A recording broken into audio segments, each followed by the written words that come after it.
Lying partially buried deep in rural Cumbria, you'd be forgiven for thinking that Pendragon and Lammerside castles were barely more than piles of rubble or, at best, the ruins of disused farm buildings. From a distance, that is.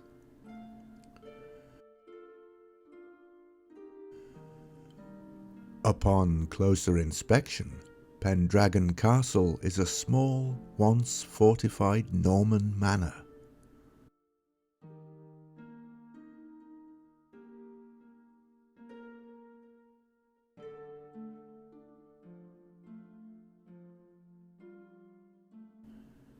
According to legend, the castle was founded by Uther Pendragon, father of the legendary King Arthur.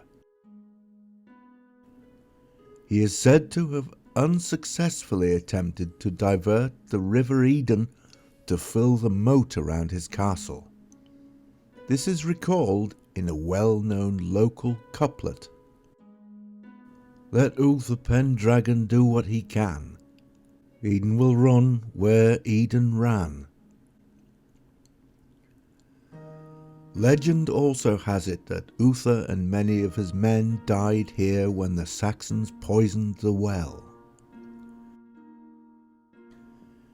Despite these legends, there is, in all reality, no evidence for the use of this site before Norman times, and the castle we see today was in fact first constructed in the 12th century by Ranulph de Machine during the reign of King William Rufus.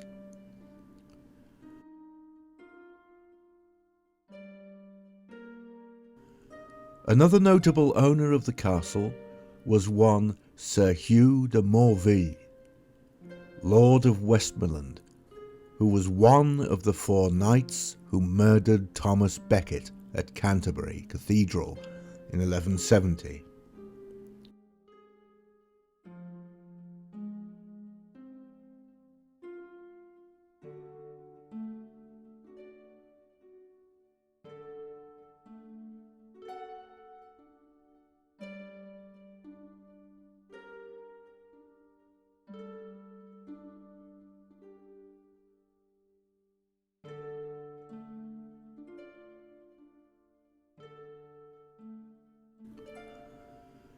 Pendragon Castle was attacked, as so many in the area were, by Scots raiders, firstly in 1342 and again in 1541.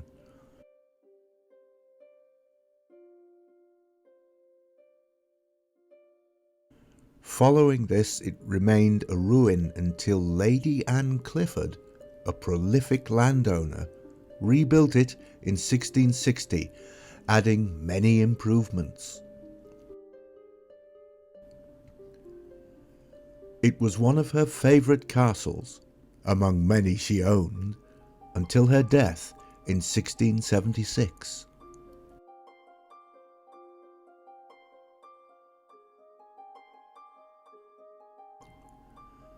Sadly, her successors had no use for the castle, and what had once been a much-loved residence became a neglected ruin.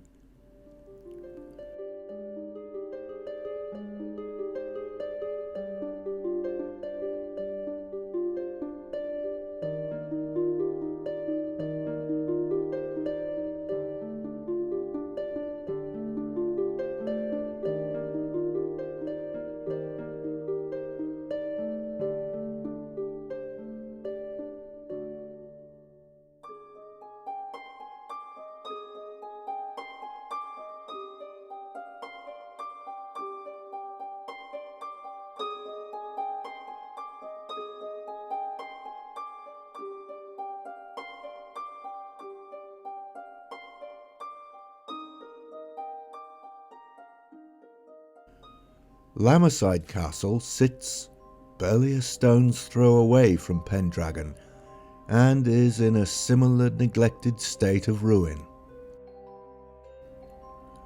It was originally built in the 12th century, probably by the Warcop family, but was later taken over by the Wharton family and fortified as a peel tower during the 14th century to provide protection against Scots raiders. The Whartons occupied the building, as far as we know, until the 17th century, when they moved to Wharton Hall.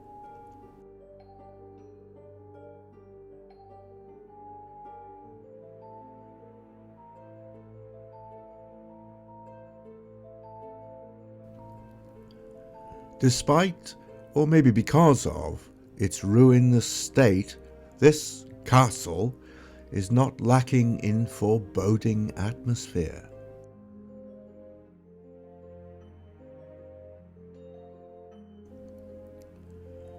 Under the threatening Cumbria skies, shadows seem to shift from the corner of one's eye, and, despite the stillness of one's feet and the seeming solitude, sounds of moving rubble give one a sense of impending unease.